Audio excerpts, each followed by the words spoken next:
Bom dia, alunos! Vamos agora para a nossa próxima aula. Vamos estar falando sobre mitos e saberes indígenas e africanos no Brasil, que vocês podem estar encontrando na unidade 4, a partir da página 491. A gente viu em unidades anteriores, que a gente já estudou, né? Estudamos a origem dos seres humanos na Terra. Conhecemos algumas teorias científicas que comprovam a existência humana há milhares de anos, as quais são resultado de estudos recentes, né? Que são desenvolvidos a partir dos meados do século XIX. Sendo assim, como os povos do passado, como se explica a humanidade, né? Então, antes da ciência, a mitologia e a religião, buscamos resposta para os acontecimentos que instigam a curiosidade humana. Dessa forma, para o conhecimento dos seres humanos e do universo, existiram explicações que variavam de acordo com a cultura e a crença religiosa de cada sociedade. E é provável que esses conhecimentos não científicos tenham sido passados de geração para geração, de forma oral. Mas o que é mito? Então, os mitos apareceram há muito tempo. Eles foram criados para justificar a existência de alguma coisa que os homens não sabiam sua origem. Por exemplo, lendas sobre a origem do mundo, histórias sobre os fenômenos da natureza, ou fábulas, né, de personagens fantásticos, como em muitos filmes. Mas o que é mito? O mito é verdadeiro ou não? Então, não se sabe nem a data de quando foram criados, tampouco sua autoria de quem criou. Apenas sabemos que ele pertence à cultura de um povo.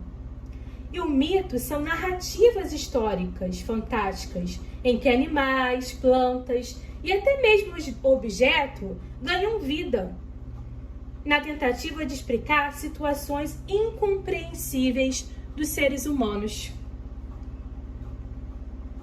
Mitos e lenda estão muito envolvidos. As lendas no Brasil, por exemplo, são inúmeras, que influenciavam diretamente pela miscigenação na origem do povo brasileiro. Devemos levar em conta que uma lenda não significa que ela seja mentira, nem tampouco uma verdade absoluta, né? Mas que devemos considerar que é uma história para ser criada, defendida e, o mais importante, tem sobrevivido na memória das pessoas. Agora, como que vocês já entenderam um pouco sobre o que é mito, nós vamos falar mitos de criação dos povos indígenas e dos povos africanos. Dos povos indígenas. No Brasil, vocês sabem, há centenas de povos indígenas, né? E cada povo tem a sua cultura que é transmitida oralmente de geração para geração. Como, por exemplo, um mito relacionado ao Camaiuara, um povo indígena do Alto Xingu, no Mato Grosso.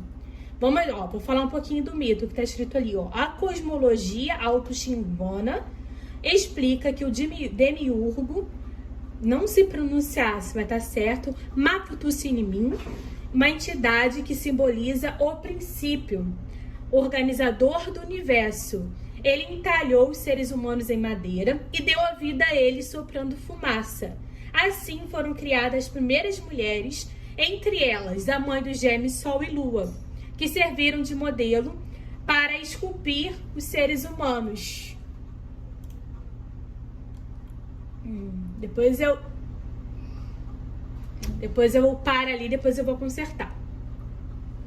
Agora, os povos africanos. Os povos africanos também têm vários mitos, né, gente? Por exemplo, a África ela é considerada o berço da humanidade, pois os vestígios mais antigos dos seres humanos foram encontrados nesse continente, que a gente falou lá na pré-história. Então, a mitologia africana ela chegou no Brasil no século XVI, com os escravos.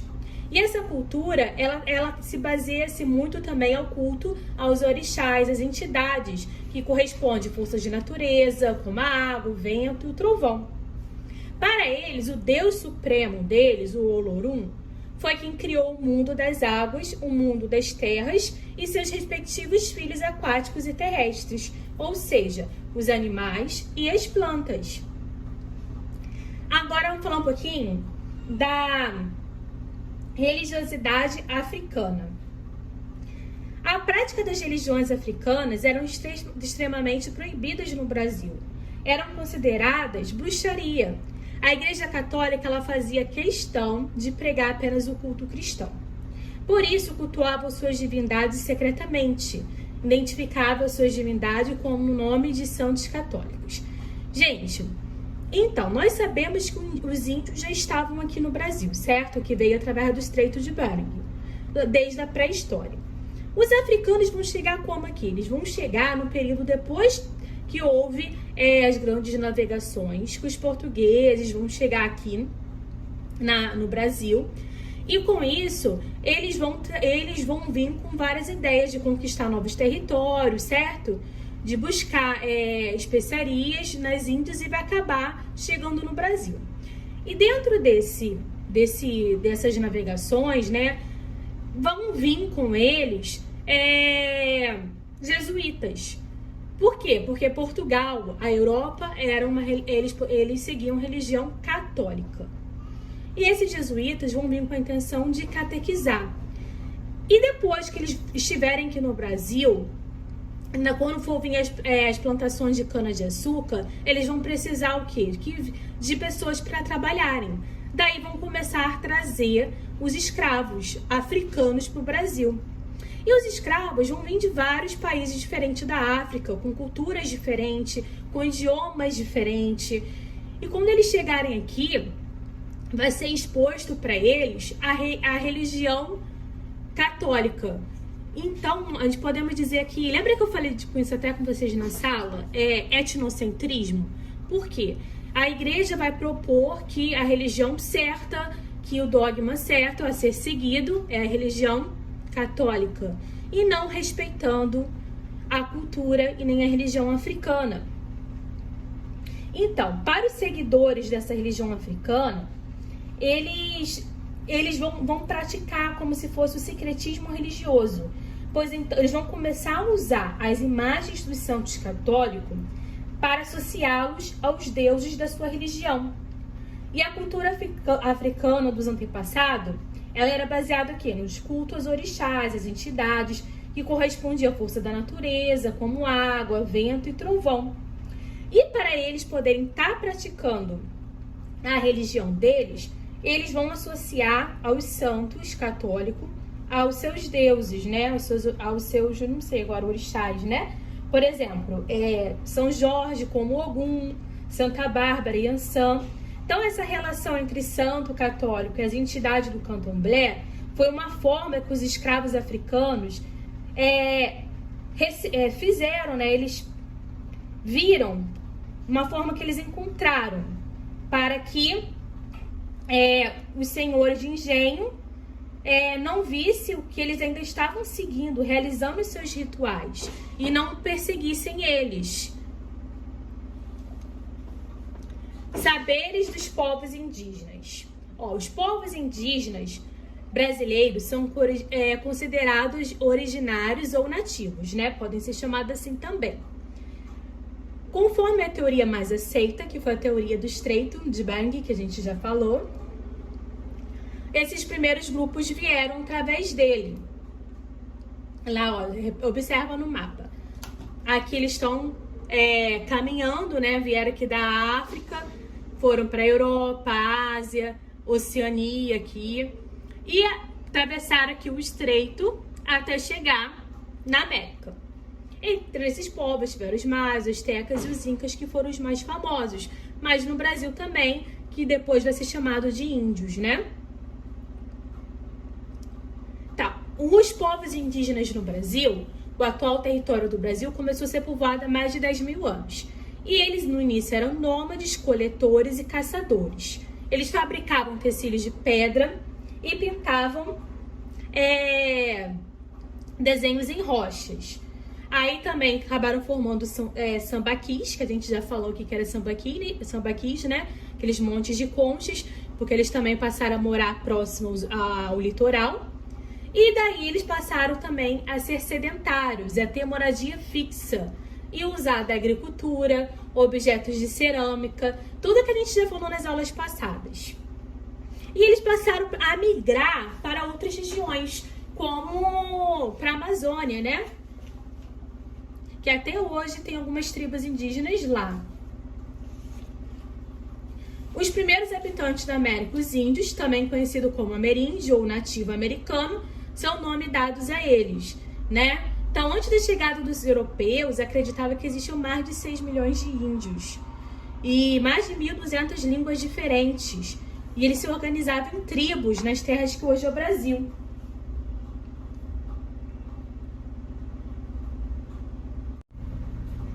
Os primeiros habitantes do Brasil. Então, os povos indígenas que habitavam o território que hoje se localiza o Brasil, né, desenvolveram diferentes formas de organização e diversas culturas, modos de vida. Não era toda a aldeia indígena de forma igual, tá, gente? Iguais. Eram diferentes, com idioma, forma de organização, até mesmo moradia diferente. E havia povos que se sustentavam basicamente da caça, da coleta de produtos na floresta e da pesca. Então, desde os principais povos indígenas, eles se destacavam como caçadores e coletores, como do Piauí, de Minas Gerais, da ilha de Marajó e do litoral, né, dos povos sambaquis. Então, antes da chegada dos europeus, em 1500, a população indígena vivia da caça, da pesca, da coleta e da agricultura. De maneira geral, essas sociedades tinham a posse da terra, e essa posse da terra ela era coletiva, isto é, pertenciam a todas as pessoas, né? Território brasileiro. Ó. Historiadores afirmam que antes da chegada dos europeus, a América havia aproximadamente 100 milhões de índios, só no território brasileiro. Assim, você vê em várias fontes de estudo na internet que esse número pode variar, tá, gente? De números diferentes, mas em torno dessa média. Como eles viviam? Suas festas, jogos, brincadeiras, suas formas de ensinar, aprender, tudo isso variava muito. Existiam diferentes mitos, rituais, pinturas, objetos, músicas e cantos. Os povos indígenas que viviam no Brasil, eles apresentavam semelhança, mas também muita diferença, foi o que eu falei com vocês. E além disso, os povos indígenas, eles constroem casas de diversos jeitos. E eles moravam em regiões com paisagem muito diferente. A alimentação de cada grupo também podia variar muito. Porque alguns grupos só comiam peixes, outros caçavam. Existiam vários tipos de animais, então uns criavam galinha como gado para comer. Variava muito. Até a forma artística, a forma da pintura deles. Uns mais pro lado da floresta, né, onde eles moravam, outros mais na parte litorânea. Ó, alimentação. Os principais alimentos consumidos pelos índios brasileiros são frutas, verduras, legumes, raízes, carne de animais, né, caçados nas florestas, peixes, cereais e castanhas. Aí aqui um pouco da cultura deles, né? Eles moravam em ocas, dormiam em redes. Muitas aldeias ainda praticam isso. Não é que seja uma coisa extinta, ainda existe. Aqui no Rio, já ouvi falar, né? Em Paraty, eu sei que tem uma aldeia indígena, que eles ficam até pelo centro histórico ali vendendo o artesanato deles. Já ouvi falar também que ali no Santa Cruz da Serra, né? Que o meu filho uma vez, no antigo colégio dele, eles arrecadaram alimentos para poder entregar essa aldeia que tem ali em Santa Cruz da Serra. Não, nunca fui, mas eu sei que tem. Então, eles tomavam banhos, rios, lagos, se alimentam tapioca, peixe, carnes, frutas e legumes. As mulheres, a maior parte, as mulheres que cozinham, que fazem vasos de cerâmicas, cuidam dos filhos, que é chamado de curumins. E os homens usavam arco e flecha, colares, de maneira de colar, de pintar o rosto.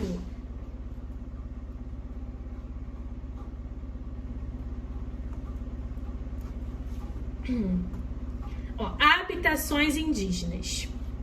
É a mais comum habitação indígena, principalmente entre os índios da família Tupi-Guarani. Consiste em uma grande cabana, que eram feitos com troncos de árvores, cobertas com palhas ou troncos de palmeiras. Na oca podem viver várias famílias de uma mesma tribo. Então, tipos de habitações indígenas. A oca, que é a mais comum da habitação indígena, principalmente entre os índios da família Tupi-Guarani, que consistiam em uma grande cabana feita com troncos de árvores e cobertos com palhas ou troncos de palmeiras. Outro tipo de habitação indígena também é a taba, que também é da origem Tupi-Guarani, que também é usado por várias tribos da Amazônia. E a maloca. A maloca também é usada na Colômbia, além da região da Amazônia. Então, gente, esses tipos de construções e moradia fazem parte da cultura de um povo, seja indígena ou não, né? Então, já estudamos que cada sociedade indígena vive sua cultura de maneira diferente, com seus mitos, rituais, objetos, cantos, músicas e pinturas. Assim também com suas habitações. Entre os fatores que influenciam os tipos de construções estão o clima, os materiais disponíveis de cada região. Como no Brasil apresenta paisagens diferentes, com áreas quentes e úmidas, quentes e secas e frias e temperadas, as casas das comunidades indígenas também apresentam variações. Olha aqui nós temos dois mapas da distribuição de grupos indígenas.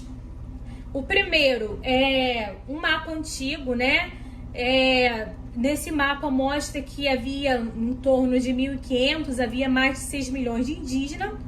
E esse outro é um mapa mais atual, que mostra que caiu, né, de 6 milhões para 280 mil a 300 mil. Então, esse número ele pode variar em livros, na internet, depende do ano também. Então, assim, antes de 1500, né, em 1500, antes da chegada dos colonizadores europeus, o país estimava-se que viviam muitos indígenas nessa terra, que em cerca mais ou menos de 1.200 línguas eram faladas entre os diferentes povos. E atualmente o país ele abriga de 280 a 250 mil indígenas que falam 150 línguas, das quais algumas estão até em extinção, estão entrando em extinção.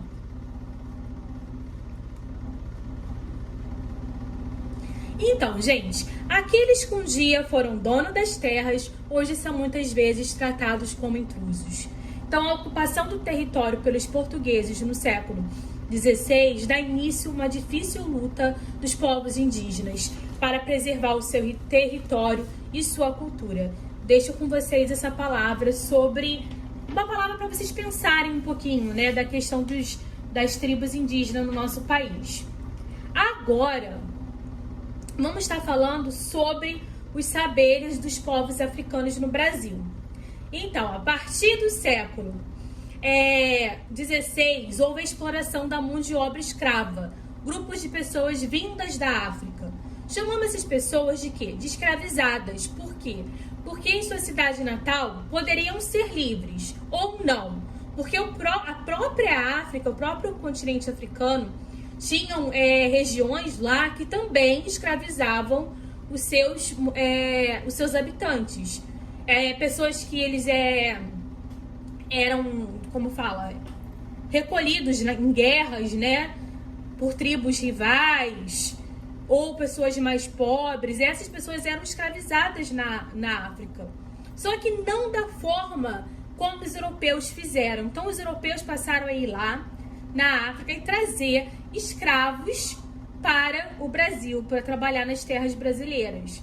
Então, apesar de na própria África existir um certo tipo de escravidão, se fosse por dívidas ou por consequência de um povo se derrotado em uma guerra, o tráfico de escravizados entre o século XVI e XIX foi muito gravíssimo.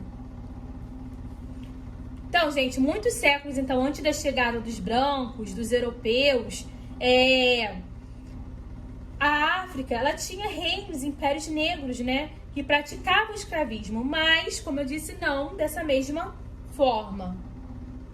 É importante saber que antes da chegada dos europeus na África, os povos africanos viviam divididos em diversas sociedades autônomas. Algumas se constituíram em reinos como poder centralizados e outras viviam em tribos, sob o controle de chefes tribais. E alguns povos eram nômades, que não tinham moradia fixa, e outros sedentários, né? Mas todos esses reinos tinham em comum a prática do comércio, troca de mercadoria, e os africanos já conheciam a escravidão, como eu disse. Só que algumas tribos praticavam captura de membros de tribos rivais para vender ou trocar como escravo com os europeus. E alguns reinos africanos, como Gana e Mali, praticavam religião islâmica, e outros, como Ifé e Benin, já conservavam as antigas crenças africanas, né, que é aquela do candomblé, né, como eles falam hoje. Então, essa sociedade, os escravizados geralmente eram prisioneiros de guerras, e após muitas gerações as relações escravistas, elas eram eliminadas. Havia escravidão por dívida, ocorria a venda de membros da família por causa da fome. Os africanos no Brasil. A partir do século XVI, o escravo africano passou a ser a mercadoria mais comercializada pelo governo português. E o transporte dos africanos escravizados eram feitos em navios negreiros. Navio negreiro, também conhecido como tumbeiro. Aí nessa foto mostra para vocês como eles eram tratados. Então, gente, muitos deles não sobreviviam à viagem. E eles morriam por doenças que eram transmitidas dentro do navio negreiro, por fome também, né? E pelas condições precárias que eles passavam ali dentro. Então eles acabavam pegando esses escravos e jogando no oceano. Então muitos nem chegavam aqui no Brasil. Muitos eram separados da família, então eram de diferentes, todos falavam o mesmo idioma? Não, eram de diferentes tribos, diferentes países, podemos dizer assim. Aí, observa uma divisão, lá na parte mais de cima ficavam as crianças, as grávidas, depois na parte mais embaixo as mulheres, e lá embaixo mesmo, na situação mais precária, os adultos e os meninos, adolescentes, né? E essas pessoas escravizadas na África eram trazidas para a América, vindo trabalhar aonde? Na agricultura. Voltando. No caso da colônia portuguesa, após 1530, quando começou a produção do açúcar para a Europa, o número de escravos comprados aumentaram muito. Com isso, o comércio de pessoas traficadas da África para a América se tornou um dos negócios mais rentáveis da época, que dava mais lucro. E esse comércio, ele modificou as relações entre os povos africanos, estimulando o conflito entre os chefes de aldeias e governantes, para poder fazer prisioneiros, para poder vender para os europeus.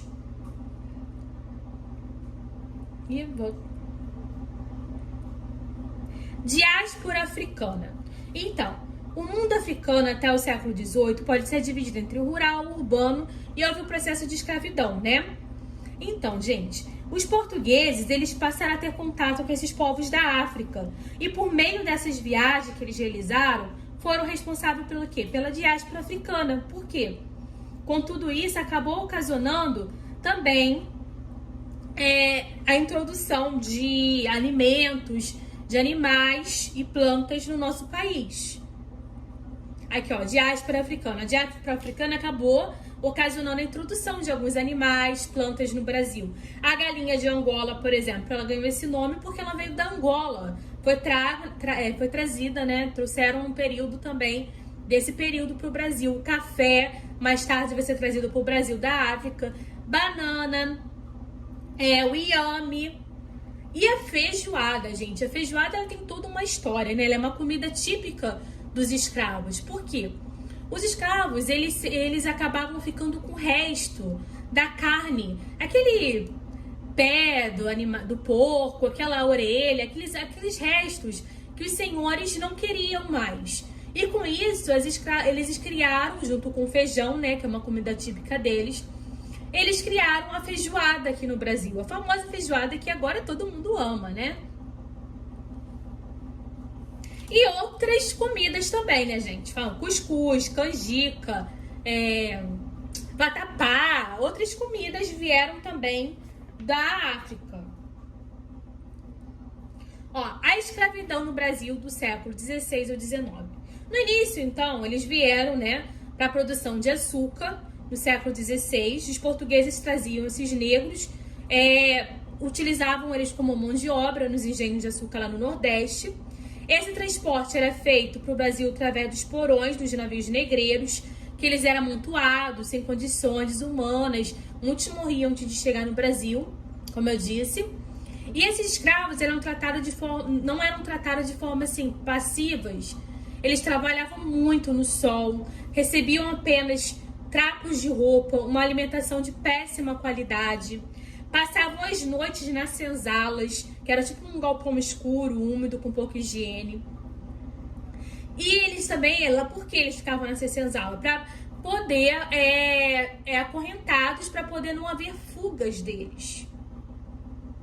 E qualquer coisa que eles fizessem, eles tinham punição. Eles eram castigados fisicamente. A população afro-brasileira e suas religiosidades, né? Ao chegarem nas terras brasileiras, os povos africanos eram forçados a se converter à religião cristã, o catolicismo, pois era a crença da sociedade local. Os escravizados eram batizados logo que chegavam no seu território de trabalho e recebiam um novo nome. A religiosidade dos africanos era transmitida pela tradição oral, de geração para geração, o que constitui um elemento importante na nossa cultura. As religiões matrizes africanas foram também uma forma de encontrada para preservar suas tradições, seus idiomas, seus saberes. Como eu falei. São exemplos de participações religiosas africano, candomblé, ubanda, quimbanda, catimbo, que outras religiões, acho que são essas, né? Entretanto, a necessidade de aderir ao catolicismo levou diversos grupos de africanos a se misturarem com as religiões do continente, né? Com o cristianismo. Escravidão na África.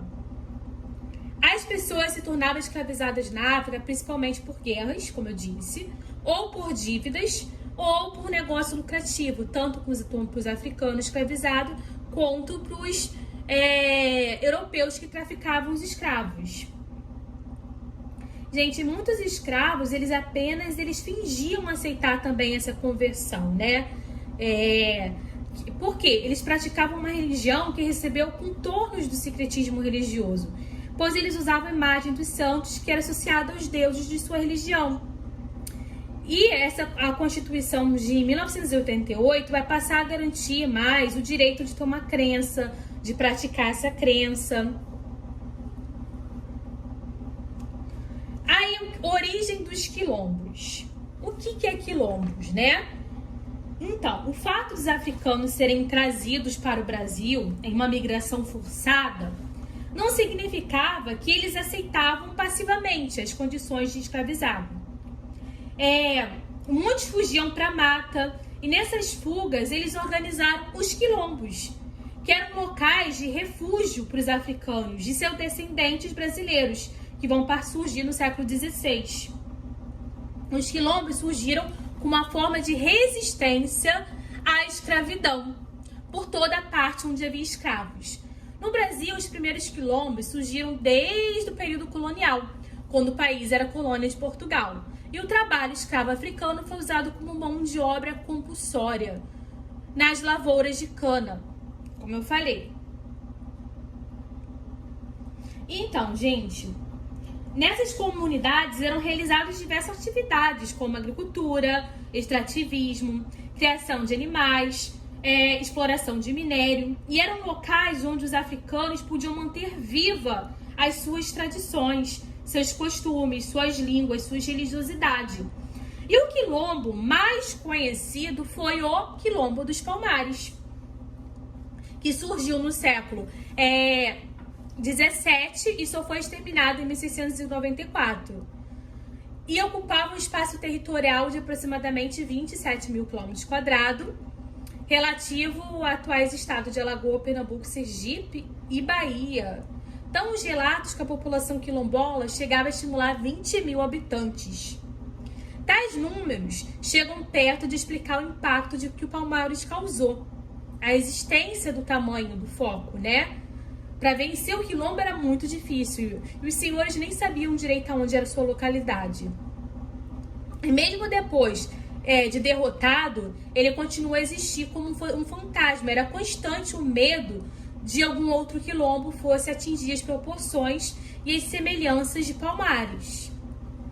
Aqui, ó, tem mais fotos aqui um pouco do Quilombo de Palmares para vocês.